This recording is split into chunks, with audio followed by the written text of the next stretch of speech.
নমস্কার বন্ধুরা, আমি সৌভিক। পুরী সিরিজের চতুর্থ পর্বে আপনাদের সবাইকে জানাই স্বাগতম।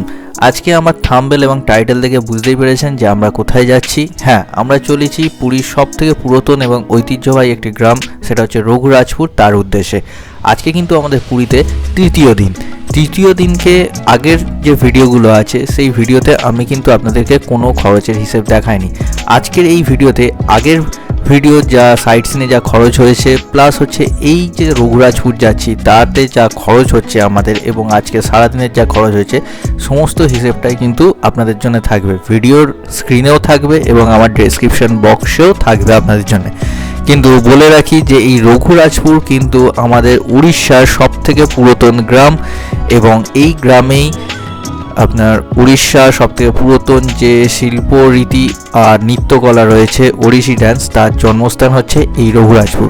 তাহলে চলুন রঘুরাজপুরের উদ্দেশ্যে বার হয়ে পড়িয়েছি এবং সেই দিকেই যেতে থাকি।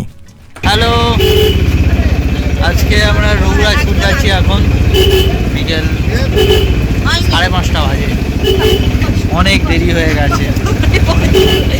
ঠিক আছে, কারণ আজকে খাওয়া দাওয়া করতে করতে অনেক দেরি হয়ে গেছে। আমি যাচ্ছি, জানি না কতটা কি দেখতে পাবো না পাবো। দাদা বলছে, অটো দাদা বলছে দেখতে পাবে। ঠিক আছে, তো যাই, দেখি যেতে যেতে। এখান থেকে 15 কিলোমিটার দূরে। ঠিক আছে, 15 কিলোমিটার দূরে যাচ্ছি, 1 ঘন্টার মতো সময় লাগবে। একটা অটো ভাড়া করা হয়েছে, অটোতে আপনার রঘুরাজপুর মোটামুটি 800 এরকম নিচ্ছে। তো চলুন যেতে যেতে দেখানো যাক। এখন আপাতত বেরোচ্ছি এখান থেকে, এখানে আর ভিডিও করছি না। তো মেন জায়গায় ওইখানে গিয়ে আমি ভিডিও করছি। চলুন তাহলে এই রঘুরাজপুরের দিকে যেতে যেতে আমাদের সেকেন্ড দিনকে কত টাকা খরচা হচ্ছে পুরীতে এবং সাইট সিনে, আর আজকে মানে তৃতীয় দিনে কত টাকা খরচা হচ্ছে পুরীতে, সেই হিসেবটা একটু দেখে নিই। পুরীতে আমরা সাইট সিনের জন্য যে গাড়িটা ভাড়া করেছিলাম, সেই গাড়ির ভাড়া লেগেছিল 3,500 টাকা। সেক্ষেত্রে আমাদের এক একজনের হয় 584 টাকা করে।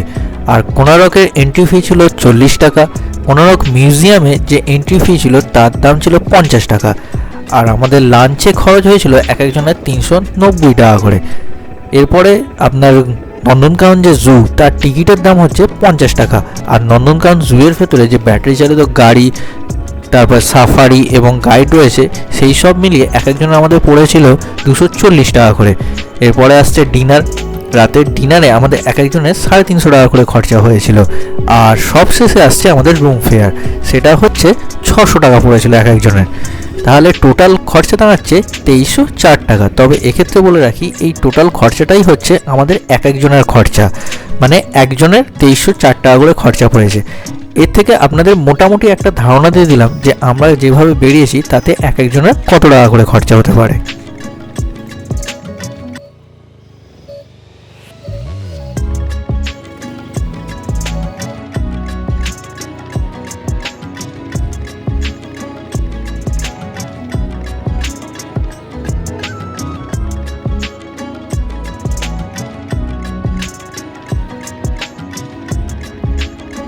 এখন প্রায় আমরা রঘুরাজপুরের কাছাকাছি চলে এসেছি, আর কিছুটা গেলেই রঘুরাজপুর গ্রাম পড়বে। তবে হ্যাঁ, এখন যে এই জায়গাটা দেখতে পাচ্ছেন, এখানে যেতে যেতে অনেক দোকান বা ঘর থেকে আপনাকে ডাকবে যে আপনারা আসুন, এসে আমাদের সমস্ত হাতে তৈরি জিনিস দেখে যান বা কিনে নিয়ে যান। কিন্তু খবরদার নয়, এখানে আপনারা একদম নামবেন না। আসল রঘুরাজপুরে ঢুকতে গেলে তার সামনে একটা কিন্তু গেট আছে, যেটা আমার ভিডিওতেও দেখতে পাবেন।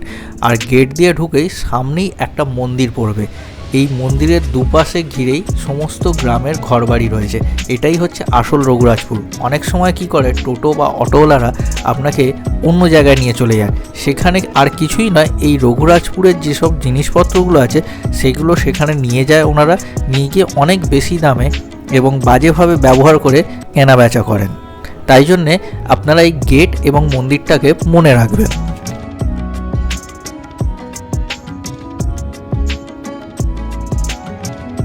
এই রঘুরাজপুরের ইতিহাস কিন্তু খ্রিস্টপূর্বেরও আগে। খ্রিস্টপূর্ব 5 সাল থেকে রয়েছে এই রঘুরাজপুরের ইতিহাস। এর সাথে সাথে উড়িষ্যার যে ঐতিহ্যবাহী ডান্স, ওড়িশি ডান্সের জন্মঘরও কিন্তু এই রঘুরাজপুর গ্রাম। আর একটা বিষয় যে বিখ্যাত নৃত্যশিল্পী গুরু কেলুচরণ মহাপাত্র ছিলেন, তারও জন্মস্থান কিন্তু এই রঘুরাজপুর গ্রাম।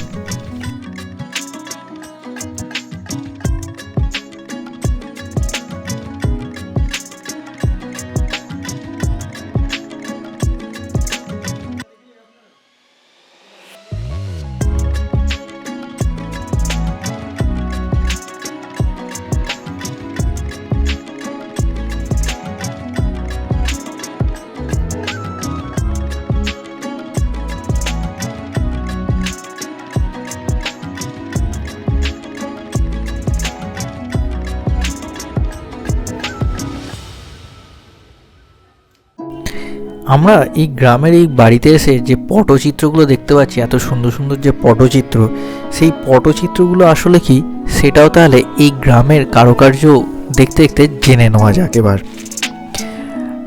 আসলে এই পটচিত্র হচ্ছে হাতে তৈরি একটি ক্যানভাস।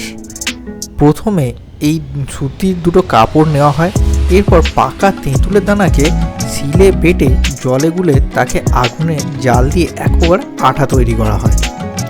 ওই আঠা দিয়ে দুটি সুতির কাপড় ভালো করে পেস্ট করা হয় এবং 5 থেকে 6 ঘন্টা রৌদ্রে শুকাতে দেওয়া হয়। এরপর খড়ি পাথরকে গুঁড়ো করে ওই তেঁতুল দানার আটার সাথে মিশিয়ে কাপড়ের দুই পাশে ভালো করে পালিশ করা হয়। এরপর সেই পালিশ করা কাপড়টা আর একটা হচ্ছে সেম স্টোন নামক একটা পাথর দিয়ে ঘষা হয়। এরপরে হাতে তৈরি ক্যানভাসটা তৈরি হয়ে যায়, যাকে বলা হয় পট, এবং তার উপরে যে চিত্র অঙ্কন করা হয় তাকেই বলা হয় পটচিত্র।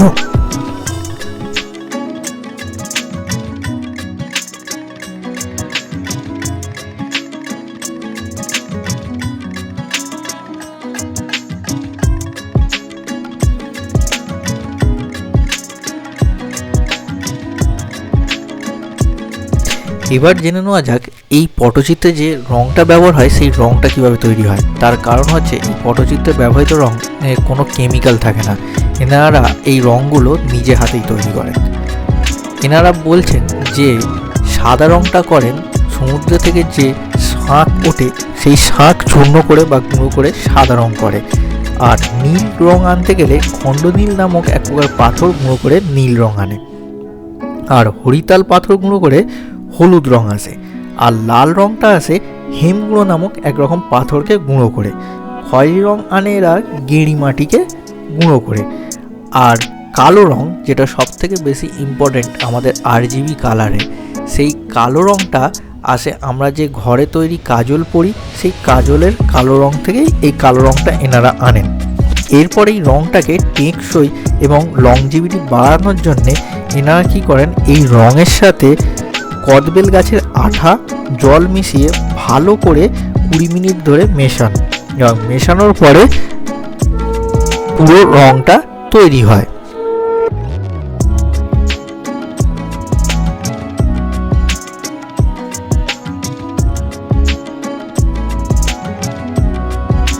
এখানে আপনি 30 টাকা থেকে স্টার্ট করে 5 লাখ টাকার পর্যন্ত হাতে তৈরি জিনিস পাবেন।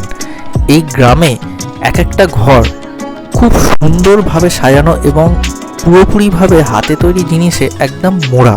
তবে হ্যাঁ, এই গ্রামের লোকজনের আতিথেয়তাও ভোলার মতন নয়। আপনাকে খুব আদর এবং সম্মানের সাথে নিজেদের ঘরে নিয়ে যাবে এবং আপনাদেরকে সমস্ত কিছু দেখাবে। আপনারা যদি ওখান থেকে নাও কিছু কেনেন তাও এনারা খুব হাসি মুখে আপনাদের সমস্ত তাদের কারুকার্য করা জিনিসগুলো দেখাবে এবং আপনাকে রিকোয়েস্টও করবে নেওয়ার জন্যে। এবার নেওয়া আর না নেওয়া সেটা সম্পূর্ণ যে যার ব্যক্তিগত ব্যাপার। তবে বলবো হ্যাঁ, অনেকের মনে হতে পারে এই গ্রামে হয়তো দামটা অনেকটাই বেশি, কিন্তু আমার অন্তত নিজের অভিজ্ঞতা থেকে বলছি যে আমার অন্তত মনে হয়নি যে দাম কোনো জায়গায় একটু বেশি আছে। দরদাম করা যাচ্ছে, করে একটু কমিয়ে দাম ঠিক করে দেখে নেওয়া যাচ্ছে জিনিসপত্র। তবে হ্যাঁ, ওনাদের হাতের কাছে ওই দামটা হয়তো কোনো কিছুই নয়। আপনারা আমার ভিডিও দেখে বুঝতেই পারছেন যে কতটা সূক্ষ্ম কারুকার্য ওনারা করছেন এবং কত সময় ধরে করছেন। তাই বলছি যে আপনারা যারা পুরী আসবেন অবশ্যই একবার এই গ্রামটাতে ঘুরে আসুন, তাতে আপনাদের আশা করি ভালোই লাগবে। তাহলে পুরী চতুর্থ পর্ব এখানেই আমরা শেষ করলাম। এরপরে আসবো আমরা আর একটা নতুন ভিডিও নিয়ে পুরীর।